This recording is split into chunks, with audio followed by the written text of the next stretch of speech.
CM Bhajanlal Sharma Delhi के दौरे पर हैं। केंद्रीय जल शक्ति मंत्री सीआर पाटिल के आवास पर बैठक, जहां यमुना जल समझौते को लेकर एक बेहद महत्वपूर्ण बैठक। मुख्यमंत्री भजनलाल शर्मा सीआर पाटिल के आवास पर पहुंच गए हैं।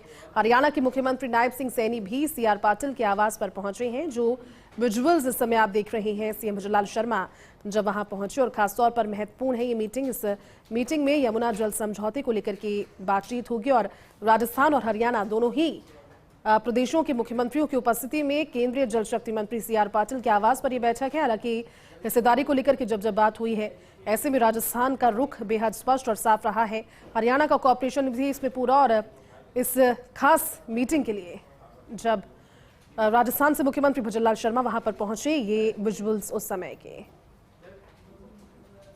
और चलिए रुक करते हैं हमारे सहयोगी अश्विनी यादव का, हमारे साथ इस समय ज्यादा जानकारी के साथ लाइव जुड़े हैं। अश्विनी, बेहद इंपॉर्टेंट है, और भजनलाल सरकार जब से राजस्थान में अस्तित्व में आई है, अगर राजस्थान की बात कर ली जाए तो पानी एक महत्वपूर्ण मुद्दा रहा है। भले ही वो पीकेसी आरसीपी को लेकर हो या फिर जो लंबित यमुना जल समझौता था उसको लेकर महत्वपूर्ण बैठक है। दोनों ही राज्यों के प्रतिनिधि के तौर पर हरियाणा के और राजस्थान के मुख्यमंत्री पहुंच गए हैं केंद्रीय जल शक्ति मंत्री के आवास पर।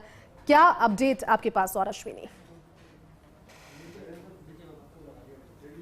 देखिए, अभी तो मैं बता दूं कि केंद्रीय मंत्री सीआर पाटिल के निवास पर दोनों मुख्यमंत्री, राजस्थान और हरियाणा के मुख्यमंत्री मौजूद हैं, खुद केंद्रीय मंत्री मौजूद हैं, और यमुना के पानी को लेकर महत्वपूर्ण बैठक चल रही है। निश्चित तौर पर हरियाणा को भी फायदा होना है और राजस्थान को तो फायदा होना ही है, क्योंकि झुंझुनू चूरू और इस इलाके में पानी नहीं है, और यमुना का पानी इन इलाकों को हरा भरा कर देगा। लेकिन दक्षिण हरियाणा में भी पानी की कमी है, और एक और लाइन, 2 लाइन डालने की बात हुई थी, इसमें दक्षिण हरियाणा को भी 1 लाइन से पानी मिलेगा। महत्वपूर्ण है। और 2023 में जैसे ही भाजपा की सरकार आई, मुख्यमंत्री भजनलाल शर्मा बने, फरवरी 2024 में दिल्ली में हरियाणा के मुख्यमंत्री और केंद्र में उसमें गजेंद्र सिंह शेखावत केंद्रीय मंत्री, जल शक्ति मंत्री थे। उस दौरान पहली बैठक हुई थी, और इस बात को आगे बढ़ाया गया था कि लगातार पिछले 30 साल से जो यमुना के पानी की बाट राजस्थान का इलाका झो रहा है, उसको कैसे आगे बढ़ाया जाए, ये कोशिशें शुरू हुई। इस दौरान कई बैठकें हो चुकी हैं, जिस तरह ईआरसीपी अब सिरे चर्चा की है। जल्दी ही ऐसा लगता है कि यमुना का पानी भी राजस्थान की ओर बढ़ने लगेगा, ये योजना भी सिरे चढ़ेगी। पूरी तैयारियां हो गई हैं। हथिनी कुंड के पास एक और बैराज बनाने की बात थी कि उस बैराज से फिर राजस्थान को पानी जाएगा। लगातार ये भी कहा गया कि हरियाणा में 24,000 क्यूसेक पानी हरियाणा को मिलना है, तो हरियाणा में जो पानी बचेगा वही हरियाणा पानी दे पाएगा। लेकिन नई योजना ये लाई गई थी कि दक्षिण हरियाणा में पानी की कमी है, दक्षिण हरियाणा के जिलों को पानी देने के लिए भी एक लाइन वहां से लाई जाएगी, और राजस्थान के इन उत्तरी जिलों को देने के लिए भी एक लाइन डाली जाएगी, ताकि राजस्थान के इन जिलों को जहां सूखा है पानी मिल सके। तो निश्चित तौर पर मुख्यमंत्री भजनलाल शर्मा भागीरथ बन रहे हैं पानी के मामले में। राजस्थान में पानी की योजनाएं अगर सिरे चढ़ती हैं तो राजस्थान के पास बहुत बड़ा लैंड बैंक है, और राष्ट्रीय खाद्य पूल में भी राजस्थान अपनी बड़ी भूमिका निभाएगा। बिल्कुल अश्विनी, आपने ठीक कहा। लेकिन अश्विनी, कार्य योजना को लेकर के डिस्कशन हर बैठक में होता है, और राजस्थान के हिस्से से जो हिस्सेदारी है वो उनके विजन में जो वहां पर पहुंच रहे हैं सीएम भजनलाल शर्मा, मजबूत होती हुई नजर आई। पिछले 1 साल में कई दौरे, जिस तरह से आप जिक्र भी कर रहे हैं, बैठकें भी हुई।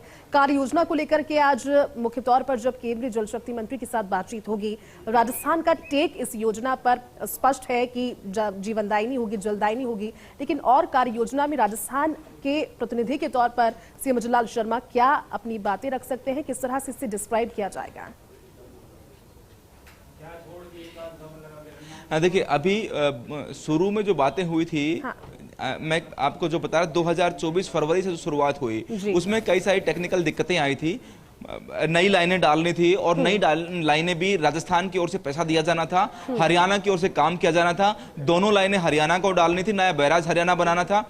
यानी जो काम, पूरा वर्क जो किया जाना था वो हरियाणा गवर्नमेंट की ओर से किया जाना था, और जो लाभ मिलना है या जो खर्चा किया जाना है वो राजस्थान के तरफ से एक बड़ा स्टैक जाएगा, उसमें केंद्र उसमें शामिल होगा, और फिर राजस्थान को और हरियाणा दोनों स्टेट्स को उसका लाभ मिलेगा। इसमें जो लगातार हरियाणा का जो विरोध था इस बात को लेकर के हमारे पास पानी की कमी धीरे धीरे होती जा रही है, पंजाब लगातार ये मांग करता है, हिमाचल और पंजाब भी, कि उनके पास पानी की कमी हो सकती है, उसका एक राजस्थान की तरफ से एक तोड़ था कि वो हरियाणा के दक्षिणी जो जिले हैं, दक्षिण हरियाणा के, उन जिलों को भी इस योजना से लाभ होगा। और इसी लिहाज से हरियाणा का जो चुनाव हुआ, उस चुनाव में एक बड़ा मुद्दा रहा कि दक्षिण हरियाणा के जिलों को अब पानी देंगे, यमुना का पानी वहां तक पहुंच पाएगा। राजस्थान में लगातार कांग्रेस की ओर से आरोप लगाए गए, लेकिन पिछले चुनाव में भी और लोकसभा के चुनाव में भी मुख्यमंत्री ने सब जगह जाकर ये कहा कि वो राजस्थान में जो उत्तरी जिले हैं इनमें यमुना का पानी लाकर देंगे, और ये संकल्प उनका लगातार वो दोहराते हैं कि इसी 5 साल में वो इसका काम शुरू हो जाएगा और बहुत हद तक आगे बढ़ जाएगा।